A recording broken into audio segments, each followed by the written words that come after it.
our mind. While we cannot fully understand the workings of the human mind, we know it is influenced by everything we see, hear, smell, taste, and feel. Many actions we do every day become habits and are done automatically. For the most part, this is good, otherwise, we would have to learn reading, walking, eating, and many other things again and again. Along with habits of action, we also develop habits of thought. Our thought patterns help form our attitudes toward life. These attitudes have the potential to make us well or sick, happy or miserable. It all depends on how we choose to think. Here are some questions to consider. Is my cup half full or half empty? Is a failure someone who does not succeed or someone who never tries? Do I feel I can do something today to help myself? Am I able to forgive and forget injuries against me? Do I need other people? If something is worth doing, is it worth doing even if not done perfectly? Am I able to see the good in myself? Is happiness a matter of chance? Do I think turning to a higher power can help me? Are my emotional problems too unique to be helped? Am I too old to change? Who is responsible for my feelings? What thought patterns do you follow? Do your answers to these questions leave the door open for growth? Do they allow you to develop to your fullest potential? If so, this indicates a positive outlook. With a positive outlook, we know we can have feelings of self-worth. We can be happy in spite of problems. We can have energy to do our daily tasks. We can feel useful, we feel we belong. We are able to adjust to life even if life does not measure up to our expectations. Peace of mind can be ours even when we are faced with difficulties. We can have a purpose to our lives, we can radiate warmth and love. We can be optimistic and accept ourselves and others. If, on the other hand, our answers indicate a rejection of self, criticism of others, feelings of hopelessness, or a defeatist attitude, then they reflect negative thinking on our part.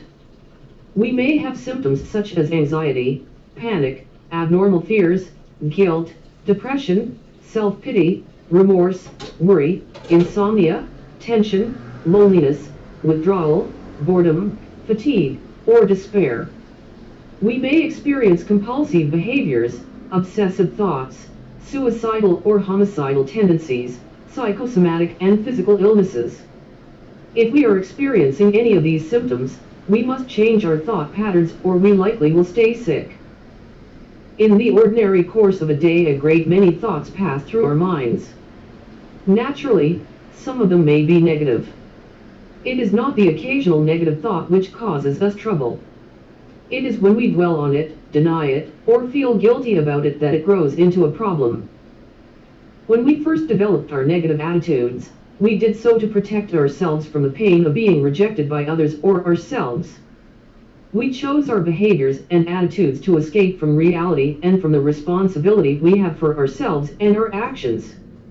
These attitudes seem to help us for a time, but, as we built negative thought after negative thought, we became engulfed in such painful symptoms that we did not know where to turn. Some of us sought help but could not accept the help which was offered. We may have wanted independence and hated ourselves for the dependence we felt. We may have felt too dependent on others and isolated ourselves. What we needed was interdependence with people in healthy sharing relationships. We compared ourselves with everyone, therefore, we felt inferior or superior instead of recognizing the common humanity we all share. Our symptoms allowed us to avoid the reality of today, the reality we could not seem to face. Little did we realize that reality is heaven compared to the hell we live in with our symptoms. Awareness. We finally come to realize our true state of emotional health and to say, I have to get well. I can't stand living like this any longer. If I don't get well, I'm going to lose everything, my family, my friends, my job, my peace of mind. I'm hurting myself and everyone with whom I come in contact. Intellectually, we may understand this dilemma, but, in our illness, We build up such a pattern of negative thoughts and attitudes toward life that change cannot come overnight. Responding inadequately to emotional situations has been a habit too long. Our intellect says, I want to get well and stay well. Our emotions say, I don't want to let go of my old attitudes and behaviors. These are all I know, and I am afraid of change, afraid of the unknown. Before we can be well, we must realize we are not meant to be perfect, for only God is perfect. We are meant to be perfectly human, and that means to be ourselves. Admittedly, we see many faults in ourselves, but we also discover many good qualities we never knew we had. Being ourselves may mean we have to change. We are always growing and discovering a little more about ourselves. There is joy and satisfaction in this discovery.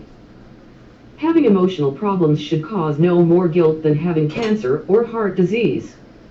The guilt comes when we know we are sick, but we reject the help available. The question then is, do I want to get well more than I want to stay sick? We must all answer this question for ourselves. What can we do about our illness, about the enormity of it? Until we accept the fact of our illness, we cannot take the necessary steps to get well. Moving in the right direction. The 12-step program of Emotions Anonymous is the answer to our problems. The first step of the 12 steps is to admit we are powerless over our emotions and that we are no longer able to manage our lives. We admit this on both an intellectual level and an emotional or gut level. This first step may not be easy. By admitting we are powerless over our emotions and that our lives are unmanageable, we admit we are not self-sufficient. Are we too self-centered or self-important to make such an admission? If we want to be well, we must admit some power in the universe is greater than we are. We must become willing to turn our wills and lives over to the care of a higher power. This surrender is necessary if we want to get well. Fight as we might, this is one place where surrender brings true victory. The Emotions Anonymous program is a daily living program. We do not merely join it. We try to live it, all 12 steps of it. We find it works. It can work for anyone who is honest with himself or herself. EA is a program of honesty. By being honest with ourselves, we can learn to live peacefully with unsolved problems. This is serenity. As we apply this program, we find we become free at last to be ourselves. If we want to be well, we will learn the 12 steps and use them. EA is our chance to learn how to live. If we stay sick, we have no one to blame but ourselves. By being patient with ourselves, we can become happier than we ever dreamed was possible. The more we are able to share our strengths, hopes, and imperfections, the more we can grow. It is in the third step that we make a decision to turn our will and our lives over to the care of our higher power. Making the decision is the difficult part here, but it can be done if we work the program. No one can do it for us. We have to let go of our old ways of self-dependency. We find hope as we attend EA meetings and meet other people who have found help by working this 12-step program. A chance to be well is something some of us did not know was possible. As we attend our weekly meetings, we no longer feel alone. At last we feel we belong somewhere. We are among people who understand. The love and acceptance we experience in the group help us to accept ourselves. When others accept us as we are, we can more readily accept ourselves. We are then free to change. Acceptance does not necessarily mean we will like who we are. Nor does acceptance mean we will stay as we are. Acceptance means admitting who we are at this moment and realizing we are powerless to change ourselves by willpower alone. Acceptance means being realistic about ourselves and saying what we really feel, instead of what we think we should feel or what society says we should feel. When others accept our feelings without trying to analyze them or judge them, we find the courage to be more honest about ourselves. In this atmosphere we do indeed grow. As we grow, we experience the pain of healing, since there is pain connected with recovery from every illness, whether physical or emotional. This healing pain is a sign of our opening up to life and self. It is a feeling of newness, of discovery. We find the rewards of an enriched life to be greater than the pain. If we heal, we will grow. If we do not, we will surely die, at least inside. As we grow, we become the unique people we are capable of being. With the help of the 12 steps, we find a new way of life. With the acceptance and encouragement of the friends we make in the program, we learn to love and accept ourselves and others. With the help of a higher power, we find the serenity to accept what we cannot change, the courage to change what we can, and the wisdom to know the difference.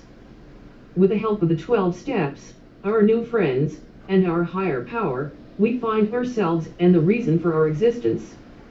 The choice is ours. Emotional illness and recovery. Below is shown the progression of symptoms that many people may experience when in the downward cycle of emotional illness or in the upward cycle of emotional recovery.